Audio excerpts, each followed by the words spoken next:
Welcome to Everyday Therapy, where simple and practical concepts of therapy meet your everyday life.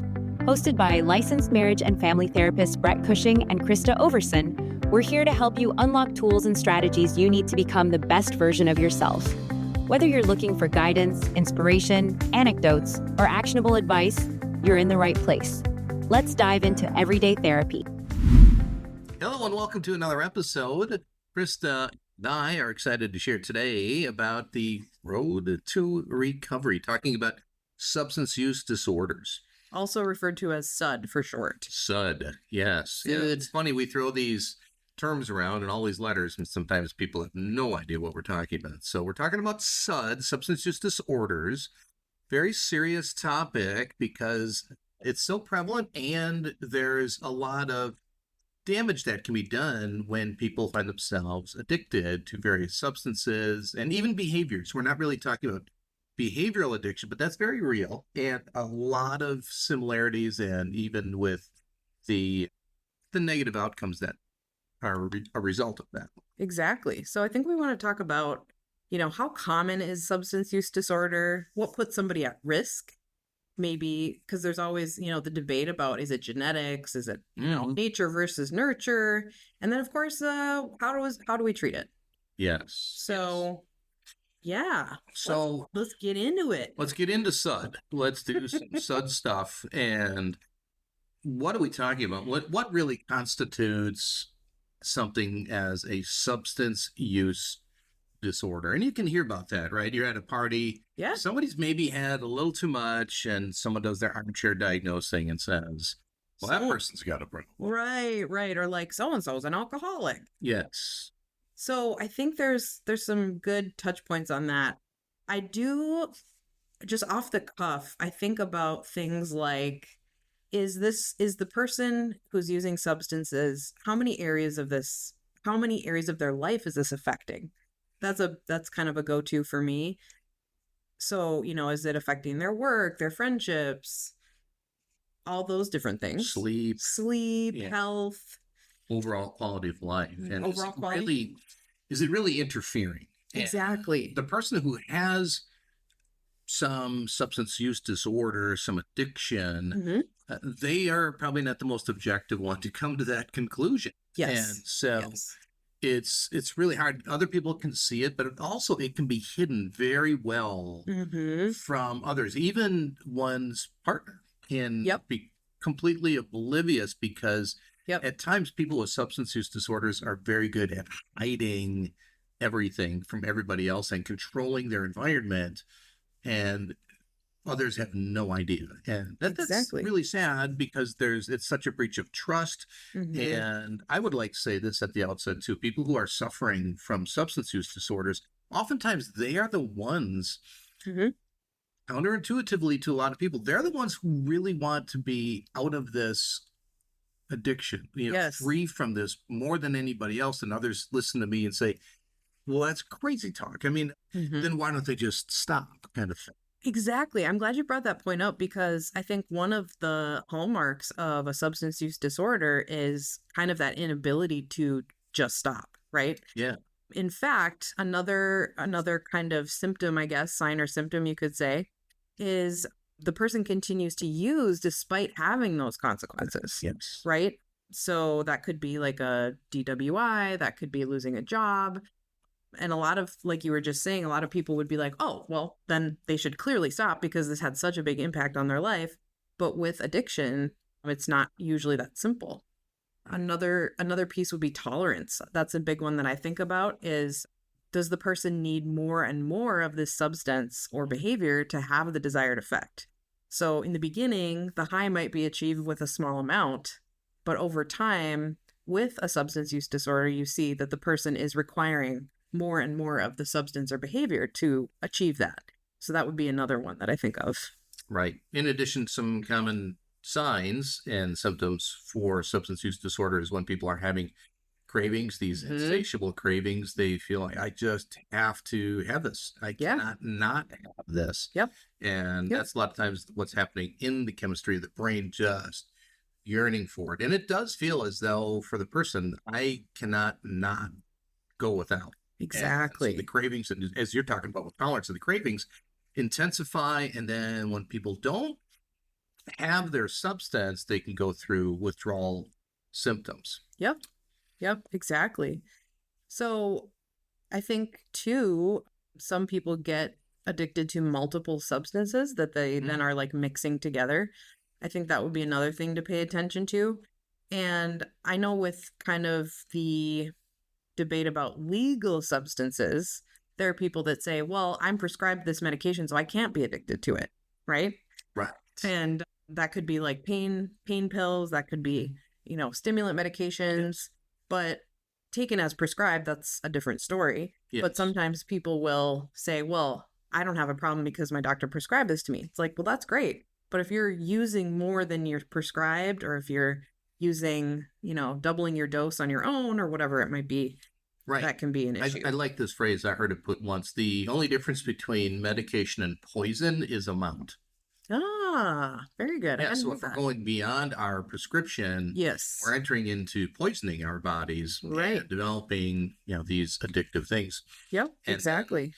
Why do people do this? I think too is why is there multiple substances involved? Is because of what you were saying earlier about tolerance, and sometimes people can kick a habit, so to speak, but then you find sometimes people who have smoked a lot and they give up smoking, all of a sudden they gain a lot of weight. Or you see people who've given up alcohol and they become workaholics or something like that. Yes.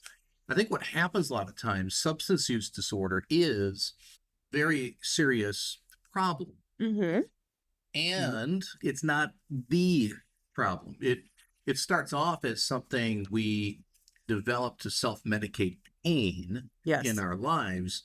And then we go and self-medicate so much that now this has become a problem. Yeah. So then people get off of their substance use that they're addicted to. And what's next? So, because we haven't really dealt with the iceberg beneath the water of what really were we self-medicating from? There you go. You have to look at the cause or the underlying source, right, of this pain. Yes. That was driving the person to seek these out in the first place, right? Yeah. Yep. So how common is this? How common is substance use disorder, do you think? Pretty common.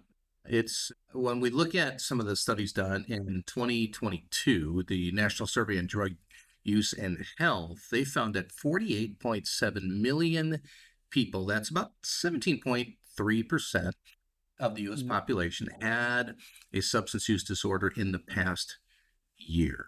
And that's then quite a bit. It is. Yeah. So when you look at more of that, you see that 29 million had alcohol use disorder, 27 million had drug use disorder, 8 million had both alcohol and drug use disorder. And that doesn't even take into account the behavioral addictions. Yeah. Well, we should talk about what are the behavioral addictions. Yes.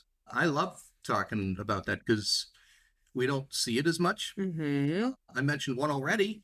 Yes, you did. Workaholism. Yeah. Yep.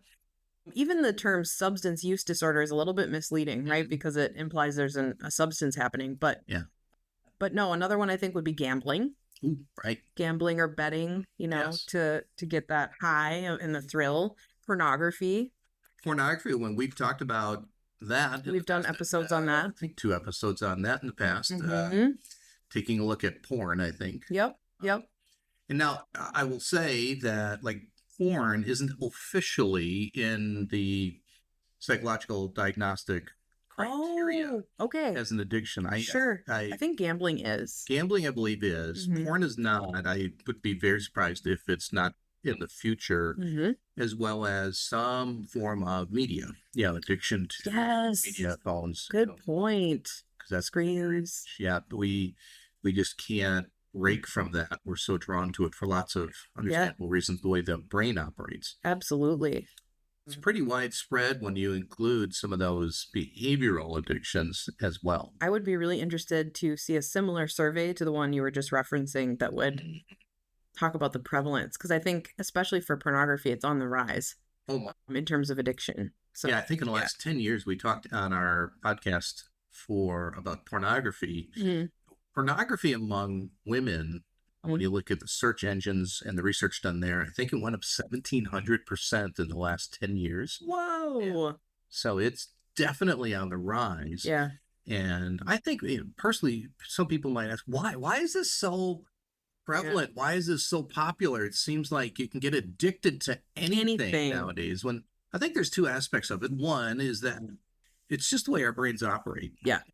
Freud said it many years ago. Okay. Sigmund Freud said, good old Freud. We seek pleasure and we avoid pain. Mm-hmm. And so when you look at our culture, there is a plethora of options for pleasure. So many. It is everywhere. Right? So we can get, like we've talked about, cravings even for sugar and for...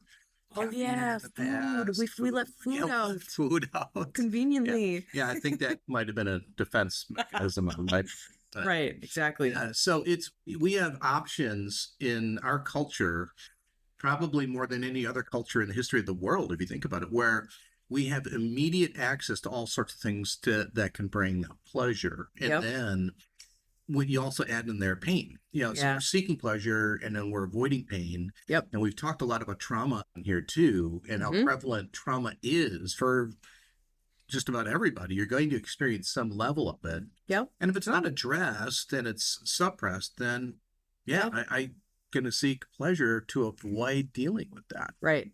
I always say that when you take a step back and you look at the point of addiction, it is actually, until it starts to create those consequences for you, it is actually a good solution at first. So I always validate, when I have clients that are dealing with addiction issues, to just look and say, like, when this got started, this was, you were doing your best to help yourself and to survive and to cope, right? And then it started to get a hold of you versus you being in control of it. And that's the slippery slope that can happen. So I like how you start with, validation on that too. And it does make perfect sense. Right. I've heard eating, we talked about food, food opens up the pleasure center of the brain by like 50%. Dang. And alcohol can open up the pleasure center of the brain by 100%. Wow. Methamphetamine can open up the brain by like 1,200%. Oh. And so it goes to show that even pleasure, as much as we seek it, some things are even too pleasurable for the brain to even process. Yeah. So, but it makes sense. I mean, that pleasure center of the brain opens up and we're like, yes, this is ecstatic for me. I'm loving it. Right? Give me more. And I love how you opened with validation. This does make sense. I really wanted us to stress that because people are listening and they know somebody or it's themselves and they're saying, this doesn't make sense. Why do I keep doing what I don't want to do?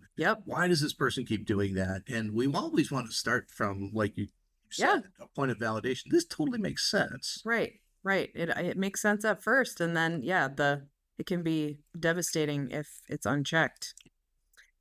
I'm so glad you mentioned that about the 1,200% methamphetamine opening up the pleasure centers of the brain that much. I mean, it shows why people have such a hard time getting off of these drugs because, I mean, I had a friend in high school who used to be addicted to heroin, and he told me that the first time he used heroin, the euphoria he experienced, he's like, I've never experienced anything close in my life like that.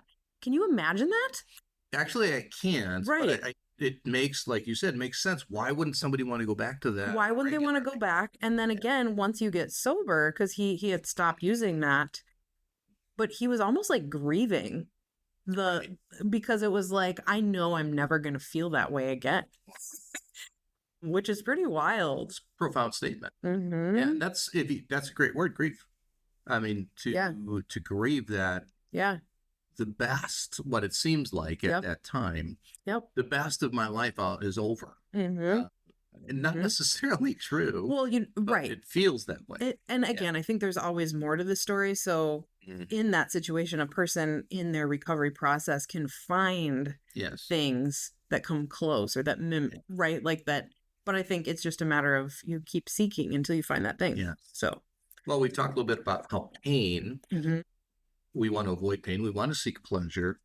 And those are reasons why people find themselves falling victim to substance use disorder and genetics. Sometimes we have a predisposition. Yeah.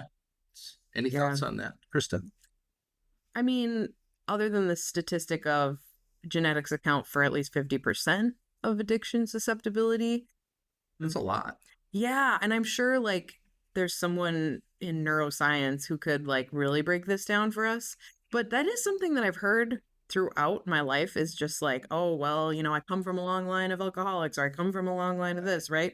And so I think it's not so much that the genes cause addiction, but they predispose us to addiction if conditions are appropriate for that, right? Totally makes sense again. So yeah, and actually I do see that in my day-to-day life, that there's people who, you know, can just pick something up and put it down so easily. And I mean, I personally have more of an addictive personality where it's like, if I find something that feels good, I'm like, yeah. Right. I'm not just gonna be like, nah, take it or leave it. But there are people who can do that, and I'm always just like baffled by that, right? Yeah, I get it. Yeah, like, you know, from food to, you know, even like a fun game on my phone, right? And it's just, yeah. So I think there is something to that. Right, and that sort of incredulity, like you're looking at this person and disbelief. How can they do that? Or just be able to put that down. Whereas other people, they look at me and say, how can you not stop? This makes no sense. What do you mean you stayed up till 1 a.m. playing Candy Crush? Yes. Yeah. So there's intolerance. And, right. I think when we break down the genetic influence on different substances, it would be like 75% of smoking initiation risk, or 60% of likelihood of becoming addicted, or 54% of ability to quit. So there is a role with genetics that we cannot deny. And it's powerful influence that genetics has to play with this.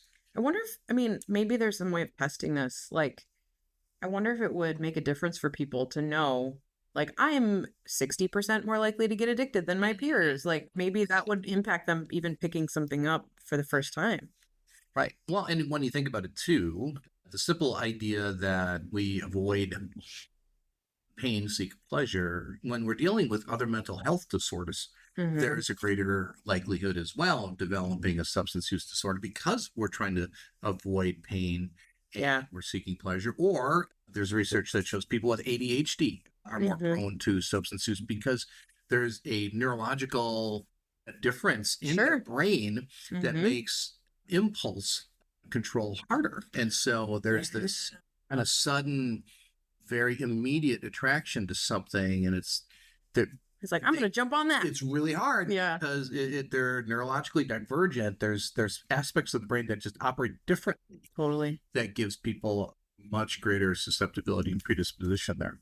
Absolutely. I'll say one more thing and then we'll kind of move on to how do we treat this? Yeah. I'm glad you mentioned kind of that we call it co-occurring disorders, right? So if you have a mental health disorder and a substance use disorder, it's like a double whammy, because let's say you're someone who has anxiety and you find, you know, you get addicted to something that calms you down. It's like, oh my gosh, it's even harder to untangle, right? Yes. Because you're like, again, self-medicating. So anyways, luckily there's help. There's help for all of these things. So clearly there's not a one-size-fits-all approach, but there are several different types of approaches. I will say I have had clients have great success with behavioral therapies. I will add, though, that without social support, it can be pretty tricky. So I'm a big proponent of all the A's, the anonymous fellowships. So Alcoholics Anonymous, Narcotics Anonymous, I send people there. You know, just go check it out. Even Al-Anon, which is for people who are who have a loved one with an addiction, right? So because you have that accountability to other people that you don't necessarily have if you're just trying to do it all on your own. Yes, and there are faith-based ones. Yep. Actually, I'm involved in leadership of one of my church called Regeneration. Nice. Super powerful. It's taking the 12 steps and applying it into a Christ-centered approach towards this. Sure. And there's Celebrate Recovery and there's others. And I think what speaks to that too with that community piece is there's been studies that really support what's missing for people is that sense of community that you get in those kinds of environments. In fact, it's fascinating. I don't have time to get into it, but they found that community it was a study in Spain and a study in Canada. That's the missing ingredient. That's awesome. I'm so glad you said that because it really, it confirms what we've observed to be the case. Right. And I want to give one more plug just because I have the platform to do so. I want to announce to everyone that there's a huge misconception out there about the Alcoholics Anonymous and all the other anonymous fellowships. People think it's a Christian organization. Yes. And I just want to be clear and get this, let's clear the air that the 12-step fellowship, whichever one you might go to, it's a God of our understanding. So they talk about the spiritual aspect of it has nothing to do with religion. Yes. So I've heard clients be like, well, I don't want to do that. They're, I don't believe in religious. I'm not a Christian, or I'm not this, or I'm not that. And it actually doesn't matter. Yes. So some people have the group as their higher power, right? So I feel like that's something that I've wanted to, now that I have the platform and you can't escape, Right. You have to listen. But anyway, I'm closing my collapsible soapbox. And no, it's really important for people to understand because it is a popular misconception and there's a lot of help that can be had there. There you go. Exactly. But there are other, behavioral therapies. There's cognitive behavioral therapy, motivational interviewing. Yeah. We did a whole series on dialectical behavioral therapy or DBT. Yep.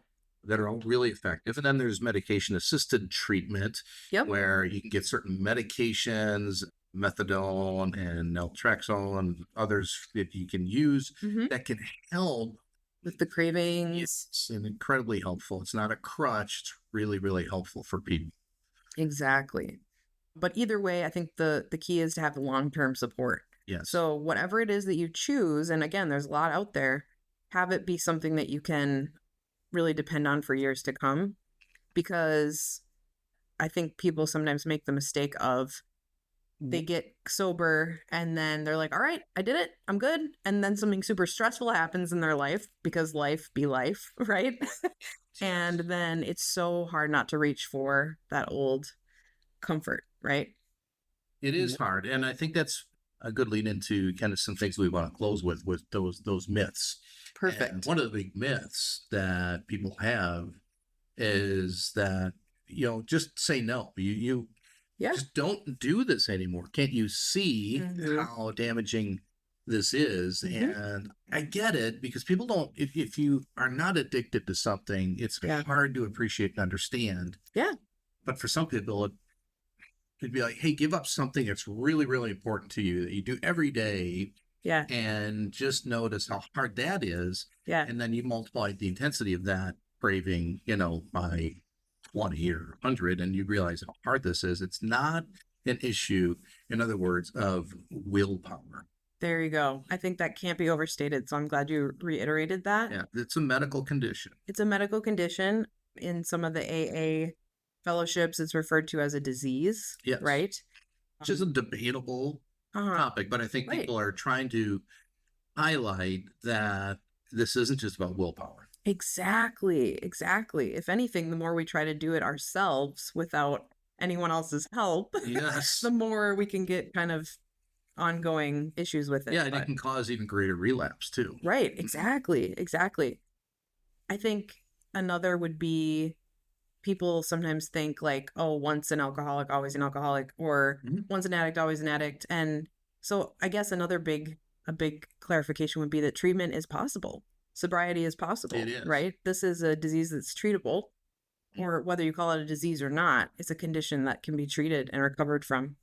Absolutely. Yeah, and I think that really highlights, if you will, step 2 is to start to believe. Yeah. And step 1 is we admitted we were we admitted we were powerless over blank. And and those are the first 2 things for people. Hardest maybe steps for a lot of people too. Yep. So maybe some takeaways we can talk about for people as you're listening here. Some things that you can take away from this is that encourage people to seek help. Go seek help yourself. Start to understand, I can't, this is controlling me. And you are absolutely not alone. Well, we've talked about there's very high prevalence of this, and you can always encourage people. Yep. And you might feel like you're banging your head against the wall because they will not listen, and try to hopefully stay with them and understand a little bit more about them from today's podcast. remember, there's resources available, professional support options, and if you have a loved one struggling with addiction, take the pressure off yourself to fix it for them. Wow. Thank you. Just a little plug. If you're one of those listeners that is, you may not be dealing with the addiction yourself, but you have a loved one, it's not your job to get them to get sober or to get into treatment. You can offer resources, but again, it's ultimately not up to you. So great point. Yeah. Well, be sure to check us out and, leave us a review, subscribe, and you can also reach out for questions. We hope that this has been a helpful episode for you, and we'll see you on the next one. Thank you for listening to this episode of Everyday Therapy. We hope you're inspired to apply today's insights to your own life. Don't forget to subscribe so you never miss an episode. If you found this podcast helpful, please leave us a review. It helps others discover the show and join our community. See you next session. Everyday Therapy is a production of Nystrom & Associates, one of the largest behavioral health organizations in the country. To learn more, visit nystromcounseling.com.